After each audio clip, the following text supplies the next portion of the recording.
So, alam kong may mga nagtatanong, Sir, bakit ka aalis? So, ito na po.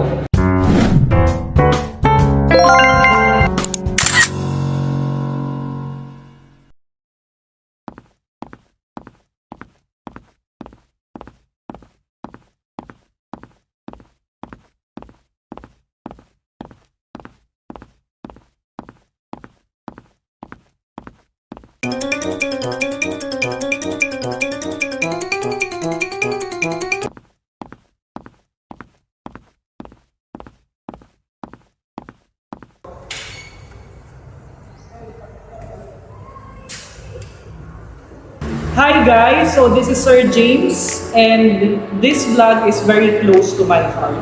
So this is not your usual content kasi it's about a chapter na kailangan ko na i-close.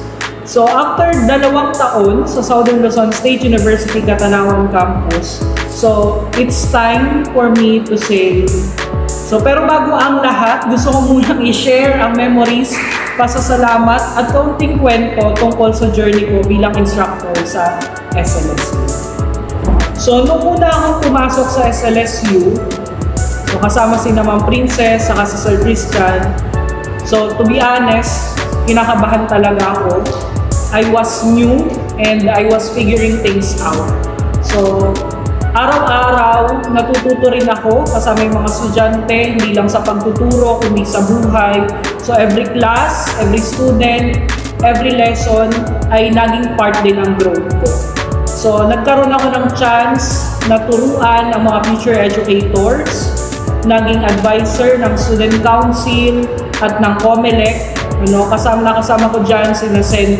Jury, si Senator JB, si Governor Rona, at sa COMELEC, si Chair Charlie, at saka si Chair Diana, and the rest of the members of the organizations.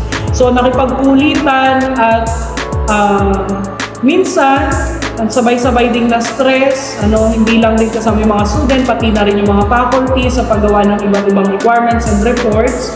Pero through it all, sobrang fulfilling. So, to my students, so maraming salamat sa inyo. So, kayo ang rason kung bakit mas naging masaya ang bawat araw sa classroom. Hindi ko makakalimutan ang mga ngiti, tanong, at mga kwentuhan natin after class. So, syempre, pati na rin yung pagsusungit ko sa klase at sa kung saan man. So, special mention din kina Rysel, Jimwell, kay Jessa, yan. Sa kina Vera, Ivy, at saka Via, yan, na mga lagi ko nakakasama din, hindi lang sa loob ng school, kundi pati na rin sa labas. And then, sa mga hindi ko rin nabanggit, so mahalaga din kayo para sa akin. And then, to my co-instructors and team, so salamat sa suporta, kulitan, at tulong. So you made me feel welcome and appreciated.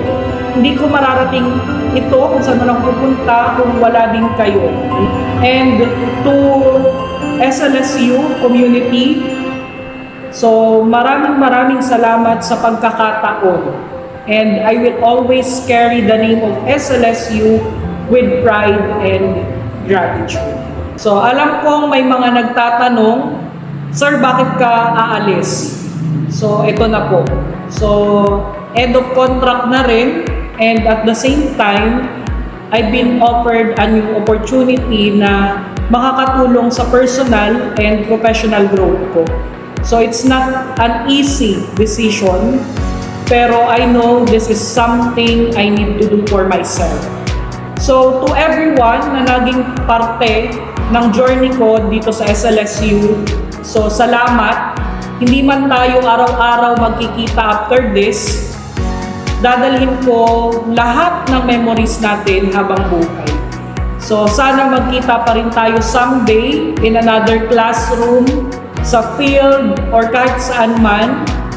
So for now, this is goodbye, pero hindi ito ang ending. So this is just the start of something new. So maraming salamat, SLSU.